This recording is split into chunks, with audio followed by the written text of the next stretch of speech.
नागपुर के महल स्थित आशीष एनेक्स भवन में लगी भीषण आग की घटना के बाद शहर की फायर सेफ्टी व्यवस्था एक बार फिर चर्चा में है। इस घटना को लेकर नागपुर महानगर पालिका की अग्निशमन एवं विद्युत समिति की सभापति रूपाली परशु ठाकुर ने पत्रकार परिषद आयोजित कर फायर लाइसेंस नवीनीकरण, संबंधित एजेंसियों की जवाबदेही और शहर भर में फायर ऑडिट की स्थिति पर महत्वपूर्ण जानकारी दी।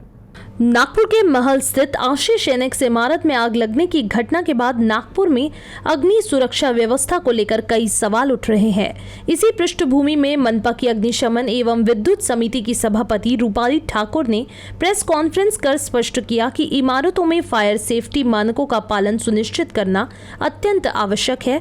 उन्होंने आशीष एनेक्स भवन के फायर लाइसेंस के नवीनीकरण की प्रक्रिया, संबंधित विभागों और एजेंसियों की जिम्मेदारी तथा शहर की विभिन्न इमारतों में किए जा रहे फायर ऑडिट की जानकारी साझा की। 2 दिवसा पहिले जे आशीष एनेक्समध्ये आग लागली आहे तिथे जीवितहानी झाली नाही, ही एक चांगली गोष्ट झाली आहे।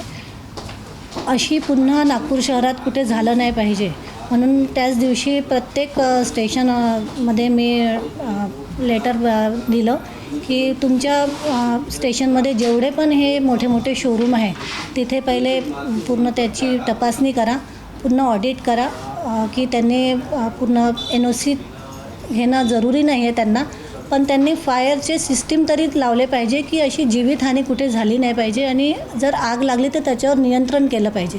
कारण की आता ह्या आशीष एनेक्समध्ये जी आग लागली त्याच्यामध्ये 2 दिवस ते आग विझवायला लागली।